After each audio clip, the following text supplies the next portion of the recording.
Hello, hello. Good morning, or good night for me, because I just got done working a 12-hour night shift. And I've got like an hour-long drive home, so I figured, like, I need to, like, record this, if nothing else, for, like, my memory for when I don't know, discuss it. I don't know. Anyway. So, I have watched the new Casey Anthony docu-series or whatever on Peacock twice in a row. Last night and then the night before. And I am going to probably have a very unpopular opinion. My opinion about her has changed. Let me preface this by saying, okay, so this case like broke when the year my mom died, like, when she was murdered. So I think that it kind of grabbed my attention because it was something else that I could focus on, somebody else's tragedy that wasn't mine. And so I really kind of like paid attention, and mind you, it was all like, this was literally the first really trial by media that we'd had by like social media, you know what I mean? Like, there had been the O.J. Simpson trial or whatever, and like that was televised, but this was like talked about in discussions and all of that, you know, on social media. Anyway, so it was just bigger. It seemed bigger, and maybe it was just bigger for me because, like I said, it was somebody else's tragedy that I could focus on that wasn't my own. And so like, I was dead convinced this woman killed her child. Like, something happened. I was willing to attribute it to, like, an accident, whatever. But, like, just, it was too, like, her behavior was so crazy. And she seemed so fucking guilty. And I'm not convinced of that anymore. Like, and I'm not one that's quick to, like, really give somebody suspected of murder a second chance, I guess. You know, given my own personal experiences with the situation, like, I tend to not really have too much empathy for somebody that seems so obviously guilty. Let's put it that way. And granted, like, she's, like, when you look at the state's case, like, they didn't have anything that even said how she died, and let alone, like, at most I could feel like they might have been able to get her with, like, what is it, unlawful, it was there, my brain's tired, unlawful, like, disposal of human remains. Like, that's, like, really the only thing I can look at and go, yeah, they could get her for that, because it was something that was more tangible. They found her remains. Like, they could have drawn that conclusion and possibly legally gotten her for that. But as far as, like, how Kaylee died, you know, what happened, period, who did it, because her dad was there in the house too, it just, none of it made sense. So, anyway,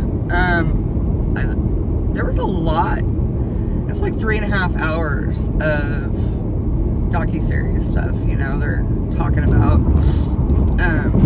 you know, and it is, admittedly, it is Casey's side. So, it is going to be biased. I mean, there's no getting around it, but, you know, some of the points that were brought up, you know, all I'm seeing reaction wise from people is she's just blaming her dad for everything. But I guess, being a trauma survivor myself, I can relate a lot to covering for your abuser. I can relate a lot for explaining things away.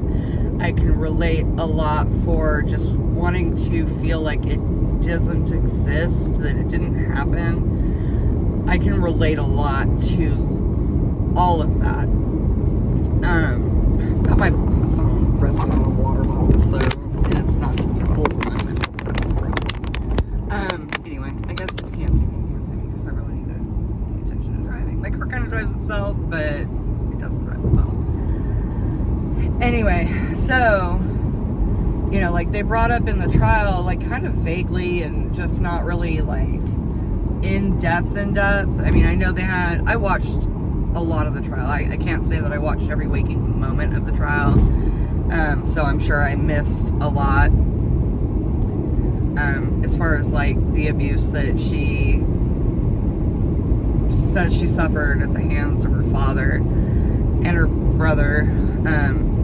She admits to being a pathological liar, like, her whole life, but she attributes that to covering, everybody in her family basically being, like, a pathological liar. Her mom's a control freak, her mom's, like, and you see that, like, in some of those interviews and stuff. Like, I've even, like, gone back and, like, watched interviews with her parents and just tried to, like, kind of pinpoint and, I guess, make myself feel better about having sympathy for, or empathy, whatever word it is, sympathy, for Casey Anthony after all these years. You know, she could have started making money on this a long time ago, and maybe she has, and I don't know about it, but I mean, the vibe I got from this was truly the first time she's really spoken out about anything that took place. And I don't know, I don't feel like she did it. She definitely aided her dad in covering it up, whatever it was that happened, whether it was an accidental drowning in the pool or he was molesting Kaylee and killed her accidentally and tried to use, like, dunking her in the water as cover. Like, her story, she seems so genuine, and I know pathological liars can seem very genuine. I have plenty of experience with people that can have, like, evidence literally in their face and still lie about it. Like, I spent 15 years of my life with somebody like that, so I know I know what that's like to be with somebody like that. But I don't know, man. Like, and her dad is so creepy. Let me get that out right now. Like, go find, like, the video from the funeral. Like, they play it in the docuseries, but you can probably YouTube it. First of all, that funeral was over the top, and I get it, but her parents had to have made so much freaking money on this whole situation. I mean, their foundation, they had a brand new bass boat. Like, it's just so much. Like, what are you doing? Like, your grandchild is dead, and you're buying a bass boat and putting her name on it and starting a foundation, which I get, I understand, but, like, it's so soon. And it's so weird. The whole fucking thing is weird. The whole family is weird. And I think the most normal one might be Lee, but apparently he, you know, according to Casey, he molested her too. So, like, I don't know. But I can definitely, like, I feel like on a whole, she seems so much more human to me now.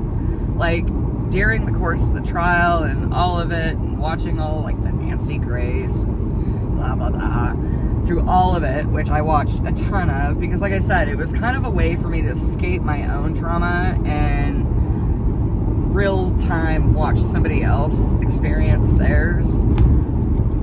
And it was a way for me to, like, not cope with my own trauma of losing my mom. And so, like, looking back now, I'm like, yeah, well, and I was super quick to be like, that bitch killed her fucking kid, what the fuck? And I was just as appalled when she didn't get convicted, but at the same time I wasn't, because I had my own murder trial shit-ish that I had to go through. And so, like, he admitted to doing it. It was very different. But had he not, I'd have gone through the same shit where, like, he'd have been on trial and the state would have had to prove their case, which wasn't a hard case to prove. But, like, it wouldn't have been nearly what their situation was, but I can understand the process and the state's job to prove, beyond a shadow of a doubt, that this person deserves the death penalty for what they did. I mean, I couldn't even get the death penalty for the guy that murdered my mother, and he admitted to doing it. So it's a big burden for the state, and I can't believe, honestly, like, looking back, I can't even understand why the state went for capital murder. Like, why not negligent homicide or something they could have actually obtained and gotten a conviction on? Like, it baffles my mind that, like, and why didn't they look at, okay, her dad was a former cop or sheriff or whatever, different wing of the same bird, right? So he knew how to play the game, and he is super manipulative, and he's a fucking liar too. Like, how are you gonna go on TV and be like, I believe my daughter's innocent, and then, like, the next day, or even the same fucking day, testify in a grand jury trial against your daughter? And how are you going to tell her lawyers flat out you can't believe anything she says? She's a pathological liar. Like, he was covering himself every step of the way. You watch the jailhouse, like, interview, or the jailhouse visits, and he's, like, kind of off the, like, he's not really doing anything. Her mom's doing all the talking, asking all the questions, and he's just sitting there like, I'm hands off. I don't really have anything to do with this. Like, he's removing himself, but keeping himself immersed at the same time. It's like he's like one of those serial killers that murders people but, like, interjects himself into the investigation because he wants to keep an eye on things. Like, that's him. That is him. And I strongly believe, after watching that, and it wasn't even so much Casey herself that convinced me, it was her lawyers. There are plenty of lawyers that defend people that they know have to be guilty, but they still defend them because that's their job, right? Like, I'm a nurse, and I still have had to care for people that I thought were abhorrent, but I still had to give them the same level of care that I would give somebody who I thought was an angel, because that is my duty as a nurse, right? So that's the oath I take. So they kind of take that same oath, like, when they are a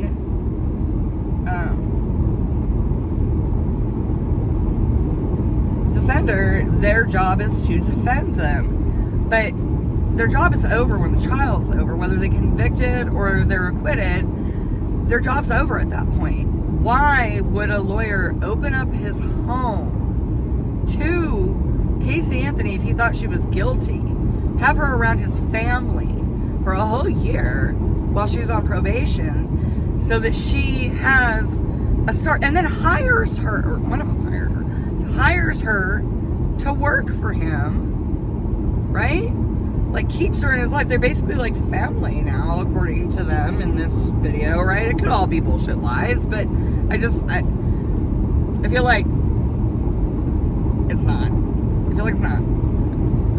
So many people are probably going to drag me for this. That's fine. You know, you're allowed to hate, and you're allowed to stay with your opinion, no matter how wrong it might be, or how wrong I think it is. You know, I'm willing to admit when I may have been wrong about something. I've always been willing to admit when I'm wrong and apologize and blah, blah, blah. Anyway, back to the story. So, like, I just don't see these people hanging out with her. What's their gain? What gain is there in it? They would have done better to go off and make money later. I mean, well, I don't know, whole client attorney privilege thing, right? Like, think of my books or something, you know? Like, everybody does it. I mean, everybody's always doing something to make money off the backs of somebody else, so I'm sure they could find a way, and they're lawyers, so they can definitely litigate their way out of a fucking shoebox. They'd be able to figure it out. So I just don't see what they have to gain by befriending her and helping her and watching her grow and evolve into the person she is today, if they didn't genuinely feel like she was worthy of that treatment, that she was the person that they believe she is, right? And I mean, she flat out admitted to lying to the cops. She took her charges for that. She did her time for that. She has a felony for it. Like, she did get convicted on some things. You know, she just didn't get convicted of a murder, which at this point, like, now, after having watched it twice, I watched it twice, because the first time I was like, man, I really, like, I don't like to change my opinion. I don't. Once I formulate an opinion about something, I don't like to be wrong. Who likes to be wrong? Nobody likes to be wrong. So I don't necessarily care for the concept of, like, changing my opinion about things, but there's gonna have to be some more actual evidence that says she's guilty for me to change my opinion after watching that docuseries on Peacock. Like, it was well done, and it was very open, and she was very, like, her emotions were real. Let's get that on the table now. Her emotions were real. And the compartmentalizing and locking things away in boxes. Like, I have parts of my childhood I do not remember. I have rose-colored glasses about my childhood. I don't know that I want to open those boxes and really see what's inside. I don't. I mean, I already don't associate with my biological family, because with the exception of, like, one person, well, so, like, I'm not talking about my sister. My sister is my sister. She's the only sibling I have left. But, like, biological family, as far as my Mima side, like, I love my Uncle Johnny. We aren't close, you know. I don't have any relationship with him, really. I love him to death. He's a wonderful man. But, and his wife's amazing and beautiful, and I love her. But my cousin Nicole's the only one that I talk to. I don't associate with my family because they're fucking assholes, right? And they're manipulative, and they're just shitty fucking people. And so that's another thing that I can, like, relate with her on. Like, I get it. I do. I really do. Like, I understand why she feels the way she does about her family. I mean, I think there might be something salvageable with her mom somewhere down the line, because I think she genuinely loves her mom. I think she genuinely loves her family, but, like, her father is a predator, and her brother, you know, I don't know what her relationship is with her brother, but the other two, her dad and her mom, like, there's no relationship. Well, they wouldn't even give her ashes, her kids' ashes, which I think is entirely fucked up. Like, I don't care the circumstances. She was not convicted. She's not sitting in a prison. It's not like she can't have them. Her mom's being selfish. Plain and simple. Give her half the ashes. Let her have something. You were so convinced of her innocence, but you're going to withhold her daughter's remains from her, and what little closure she might get from having that. Like, I went through that with my Mima. Ultimately, I got my mom's ashes, but my Mima wasn't trying to send them to me. They sat on her coffee table, or on her kitchen table, for a very long time before she finally let them go, which I get. She was her mother. She was my mom's mother. I was her child. So I get, and she did initially pay for the cremation. She was reimbursed by the state of Washington, but she did initially pay for my mom's cremation. However, like, there's a whole other family. Like, there's children. They're, you know,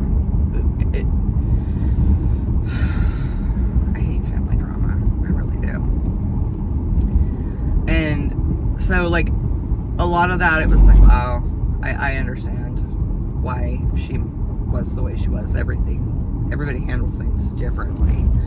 And if you look at her actions following when her daughter went missing, right? And she says that her father took her, and she was convinced that Kaylee was alive. And I think that that was a trauma response as well. And she has doctors willing to say that was a trauma response, that it didn't happen. And she was convinced that Kaylee was alive, and that, you know, she's covering for her dad who had Kaylee. And I believe her. I don't know why. Well, no, I do. Because the people around her believe her. And like I said, these people had no reason to stick around. They had no reason to stay in her life. What? So that she could make a docuseries 11 years later? There's not enough gain in that for them. You know? Like, you gotta look at it and really, really think in your heart, like, why would they welcome her into their home and do for her and give her money and help her get on her feet and establish herself so that she can have a somewhat normal life, because she was literally, and still probably is, the most hated woman in America.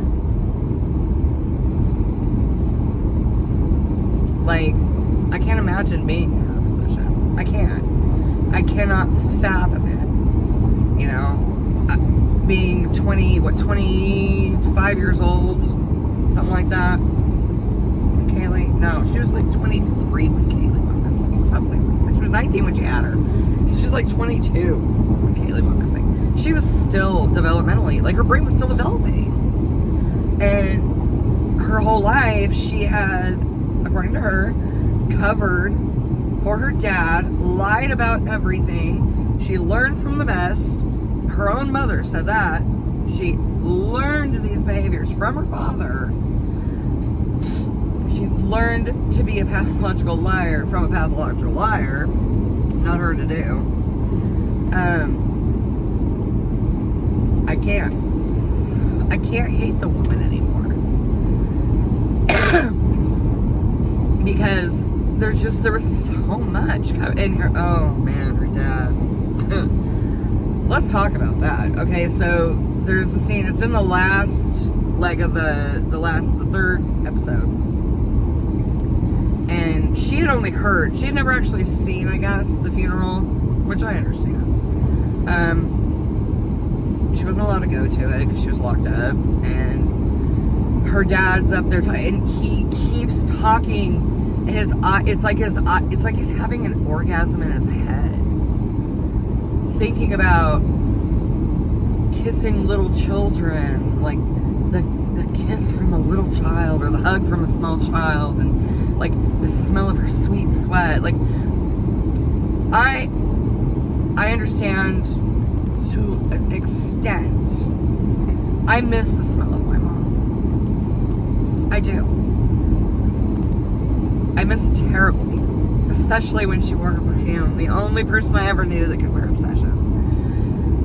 She wore that perfume, like, that shit smelled like shit. Like, in the bottle it smells like shit, but on her it smelled like gold. She wore that, her body chemistry worked with it, so I understand that. But, like, just the creepy, ugh! So creepy. And then Then he gets in this car accident, right? And that video, that interview where he's like in a fucking halo and I need to be forgiven by Kaylee or Casey and my whole family, and like he like stops, like he realizes that he said too much. Like he just stops and doesn't answer what he needs to be forgiven for. Do you need to be forgiven for molesting your daughter? Do you need to be forgiven for stealing the money from your wife? Do you need to be forgiven for cheating on your wife? Like, do you need to be forgiven for killing your granddaughter? What is it that you need to be forgiven for? Because being a cop, right? You know how to play the game. So I feel like he definitely played the game in this cover-up, whatever the cover-up was. Like, it could be she got out of the bed, into the pool, and drowned. That it could very well have been that. And that was the extent of it. But it just doesn't feel plausible. It seems convenient that he all of a sudden appears with a cold, limp body that's wet, and like, even she's just like, I can't wrap my mind around it. Like, she cannot in her heart come to terms with it being a drowning, an accidental drowning. She feels like there's so much more to it, and I don't think she's wrong. I mean, we convict people in the court of public opinion all the time, right? I think he definitely was the ringleader in that whole situation, and I think that he definitely had something to do with how it went down, and he for sure was the one that hit her in the wooded area, forest, marsh, whatever it is. I don't know. It's Florida. They've got water, sogginess everywhere, trees that grow in it. I don't know. But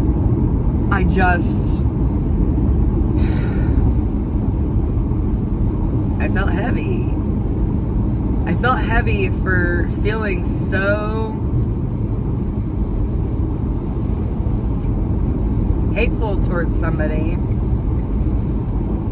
for something that I now feel they didn't do. Was she wrong in her reaction and the way she covered for him? If it went down the way she says it did, was she wrong for covering for him and doing what he said? That's the way she puts it. I did what he said. And I get, you look at her phone records, and she did talk to her dad every day, every one of those 31 days. He denies that, but there's phone records, so there's that.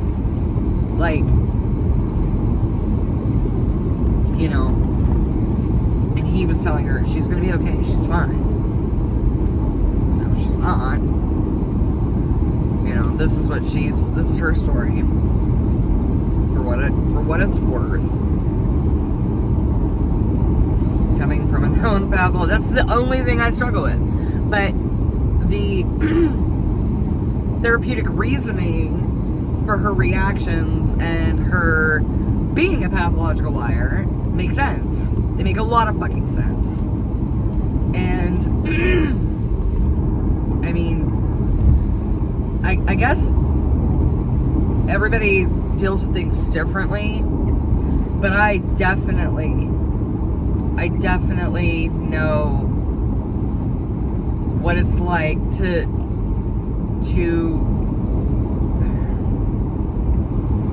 be beholden to somebody that has that sick power over you. I know what that's like. I definitely know what that's like. And it's like the fog when it lifts. It's like a fog. You're like living in a fog when you're an abused person, especially if there's sexual abuse involved. There's shame, there's guilt, there's not feeling good enough because you're manipulated to have all of those things, and you do things that are out of character for you. You participate in things that are not things you want to participate in, but you just want that peace. You want peace. You want harmony. You want that person that you love to love you the right way, but they're never going to. They're sick, and they're never going to love you the right way. They're never going to give you that. And so I understand where she's at with that. My situation wasn't with a dad. It wasn't with an adult male role model. My situation was very different, but the reaction, it was not all that different. I didn't become a pathological liar. You know, my trauma reactions were different. But trust issues, anxiety, trying to just wish it away. Those are all very real reactions and situations. And they make your life fucking hell. You literally live in hell. And I'm still living in that hell. I still have so much trauma to unpack and get over. Do you get over it? Like, learn to live with it, learn to cope in positive ways versus negative, to turn the bad into good, to just learn how to exist outside of that person. Like, she had spent the last 10 years learning to exist outside of that trauma, and she's still not really over it. I mean, she probably never will be, if that trauma happened, for the sake of legalities, maybe. I don't know. Like,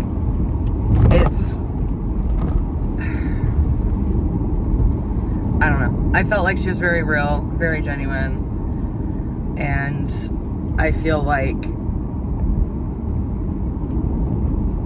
things probably went down a lot more closely to how she says they did than the way that she was portrayed in the media and by her own family. Like, her mom is kind of different. Like, her dad will flat out call her a murderer, and her mom won't. I don't think her mom's even convinced that he's not guilty.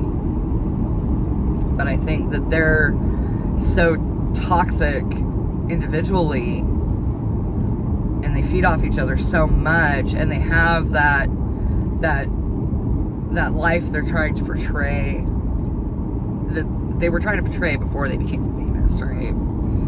And they're now trying to do it while famous. So they're holding it together and like, it's gross. It's sad. It's gross and it's sad. Yep. Anyway, so that is my unpopular opinion for the day. Yeah, I am not convinced anymore that Casey Anthony is guilty. And I'm okay with that. I'm okay with it. I don't think she's just blaming her dad. I think that she is speaking her truth. And I think that she is trying to figure out how to be a healthy human being through the trauma. And if, in fact, just being 100% honest at this point, I feel really bad for her.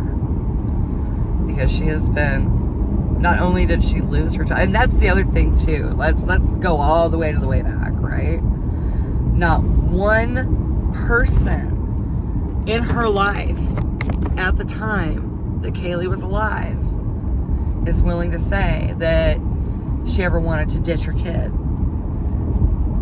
Not one person is willing to say that she was a bad mother. Not one person.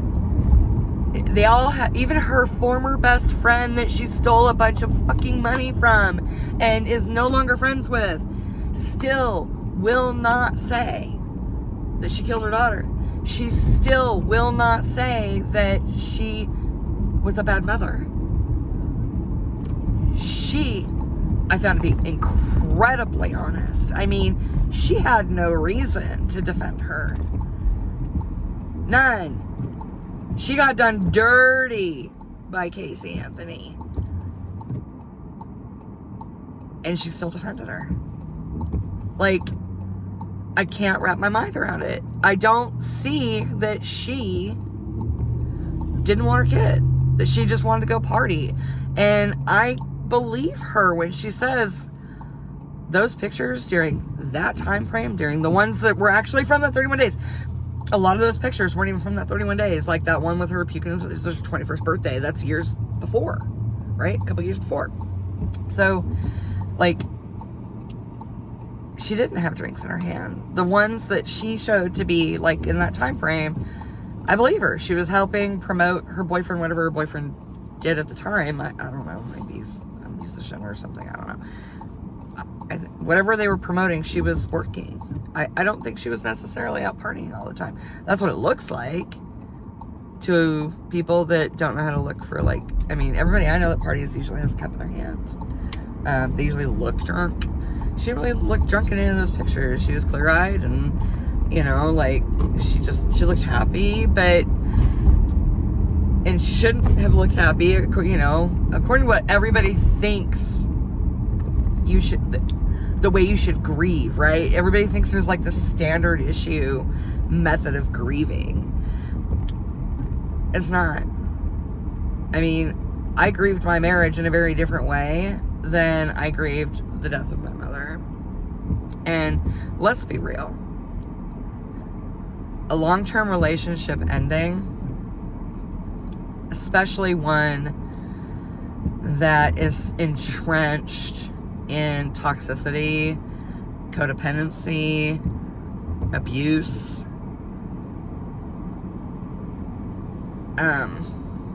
you're not necessarily going to grieve the death of that in a healthy way, in a way that other people expect you to grieve it in. I didn't.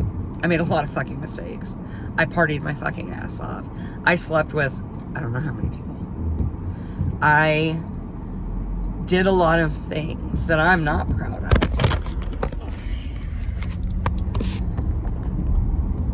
But I had to go through that process, for good or for bad. Do I wish I had done things differently? 100%. 100%. Wish I'd done things differently. But honestly, I don't know if I would have the relationships with my kids that I have now if I hadn't gone through the bullshit. If they hadn't seen me fall flat on my face and make huge mistakes. Because I can be so entirely real with my children now in a way that I may not have been able to be real with them if they hadn't seen me fall on my face.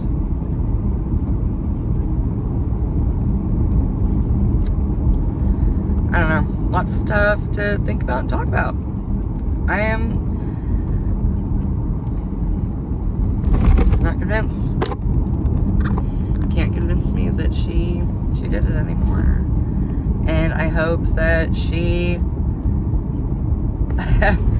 I hope that she is able to move on in a way that is positive for her, that is fulfilling for her.